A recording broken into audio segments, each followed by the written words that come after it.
Hola a todos y todas, esto es Ere Fitness y hoy vamos a hablar de dónde colocar el peso muerto, qué hacer con el peso muerto, especialmente en rutinas que no sean pues lo típico de full body o torso-pierna, que sean un poco más complicadas, ¿no? Porque, ¿qué ocurre con el peso muerto? Pues ocurre con el peso muerto que es un ejercicio de cuerpo completo, ¿no? Y ya sabemos que sobre todo pues recluta lo que es la cadena posterior, el glúteo, los isquiosurales, la parte posterior del muslo y la espalda, los erectores espinales. Entonces, claro, si tenemos varios días para cada músculo, ¿dónde podemos poner el peso muerto para que no nos moleste o para que nos ayude, etcétera? Entonces, lo primero de todo, las variantes del peso muerto. Es decir, tú si haces el peso muerto convencional, los músculos reclutados varían un poco con respecto, por ejemplo, al peso muerto piernas rígidas. El peso muerto convencional es un poco más difícil de colocar porque, claro, ¿es más de espalda o es más de tren inferior o qué? Pero el peso muerto, por ejemplo, piernas rígidas, está muy claro que es un peso muerto sobre todo para el tren inferior, para en concreto lo que se llama los femorales, ¿no? Entonces, según la variante que hagamos, nos va a ser más fácil o más complicado colocarlo. En mi opinión, se deberían hacer los dos o incluso más variantes, pero eso ya es una cuestión de opinión personal y más para intermedios avanzados. Ya sabéis, los principiantes novatos que me escuchéis, esto no se aplica para vosotros. Entonces, hay rutinas en las que es muy fácil saber dónde colocarlo, o sea, full body, torso, pierna, tirón, empuje. En una full body, pues cada día o días alternos, torso, pierna, pues en el día de pierna siempre, y en tirón, empuje, pues en el día de tirón. Pero claro, ¿qué pasa cuando entramos en el terreno de las rutinas divididas, que también llamamos wader? Pues ahí ocurre que, claro, ¿qué hacemos con el peso muerto convencional? ¿Nos sirve o no nos sirve? ¿Dónde lo ponemos? En mi opinión, el peso muerto convencional debería ir en el día de espalda, si tenemos un día dedicado a la espalda en una rutina dividida. Y el peso muerto, piernas rígidas, pues el día de pierna. Entonces, ¿qué haríamos? Pues separar esos dos días un poco más.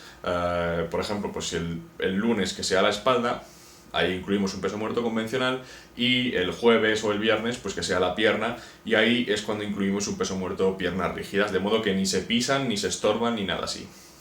Pero claro, luego entramos, ¿dónde?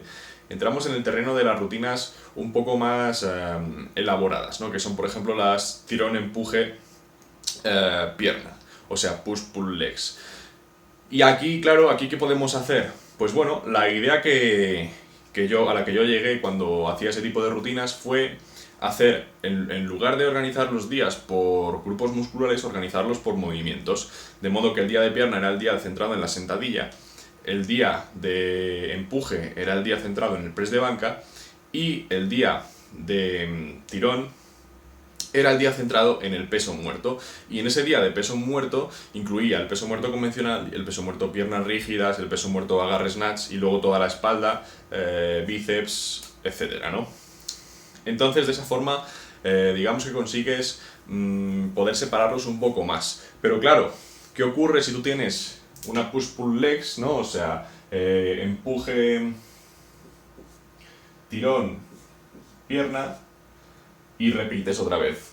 Lo ideal sería dejar un día de descanso y repetirla. Ahí estaríamos perfectamente, ¿no?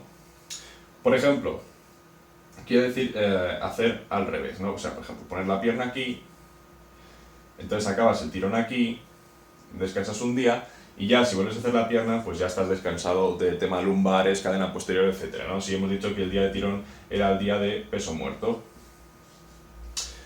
Esa sería una opción. La otra es hacerla tal cual, o sea,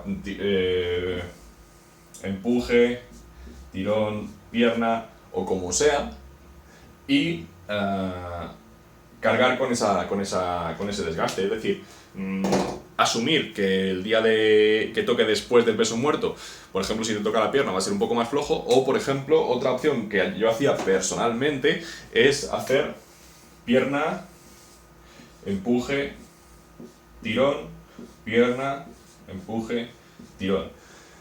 ¿Qué pasa aquí? El día de tirón que incluye pesos muertos, pues bueno, igual te deja un poco tocado el glúteo, la espalda, etcétera, pero ¿qué más da? El día siguiente haces pierna igual. Y esto me conduce al tema de la frecuencia. Es decir, el tema de que el peso muerto te deje tocado para el día siguiente no es algo malo, justo lo contrario, es algo bueno. Ahora, hoy en día, ya sabemos que la frecuencia es clave para la hipertrofia. Más frecuencia significa más hipertrofia casi siempre, en un escenario de mismo volumen de entrenamiento. Repartir las cosas en más días mejora los resultados. Entonces, ¿qué problema hay en que trabajes ayer un peso muerto que incluye femorales, glúteo, espalda y hoy hagas pierna? No ocurre absolutamente nada. ¿Puede ser que se reduzca un pelín tu rendimiento, un poquito? Sí puede ser, pero da igual, porque mientras a largo plazo sigas progresando, aunque tires un 5% menos regularmente por ir con fatiga, si la tendencia es al alza, a seguir mejorando, no hay problema. Y por otra parte, como decía, el hecho de que hayamos hecho más veces el femoral o el glúteo y lo trabajemos incluso con fatiga al día siguiente o lo que sea, lejos de ser perjudicial, lo que es justo lo contrario, es beneficioso. Una de las cosas buenas que tienen las rutinas de powerlifting de alta frecuencia es que nos han enseñado que realmente no hace falta descansar el músculo 72 horas, 48 horas, 5 días. Sabemos que incluso lo puedes entrenar al día siguiente, y en especial si ha sido una cosa que recluta, por ejemplo, un músculo de forma un poco marginal y luego ese músculo te toca al día siguiente, pues realmente no ocurre nada, el rendimiento prácticamente ni se ve afectado. Así que realmente yo creo que no es un problema tan grande como parece ser. O sea, el tema de ¿dónde meto el peso muerto? Pues como no sé dónde meterlo, en una push-pull legs, o sea, empuje, tirón, pierna, pues lo quito de la rutina. No, ponlo igual.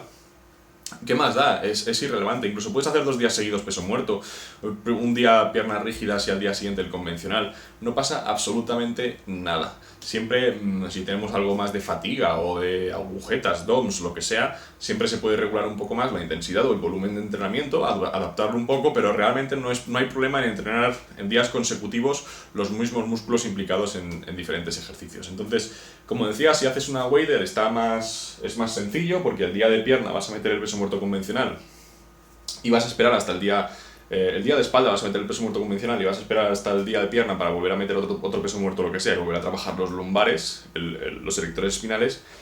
Y si haces una push-pull legs, una tirón-empuje pierna, pues tampoco pasa nada. Yo recomiendo, como digo, hacer un día centrado en el peso muerto, es decir, sería el día de sentadilla, día de press de banca, día de peso muerto.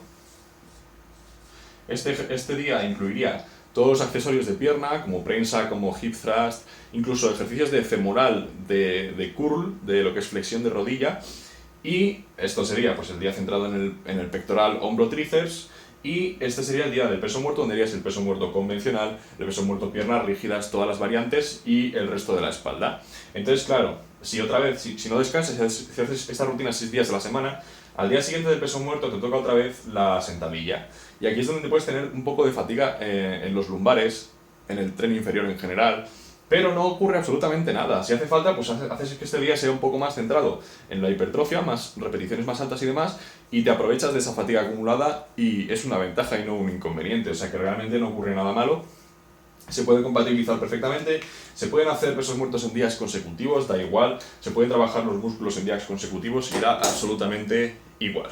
Así que, básicamente, esto es todo y nos vemos en el próximo vídeo. Saludos. ¡Pum!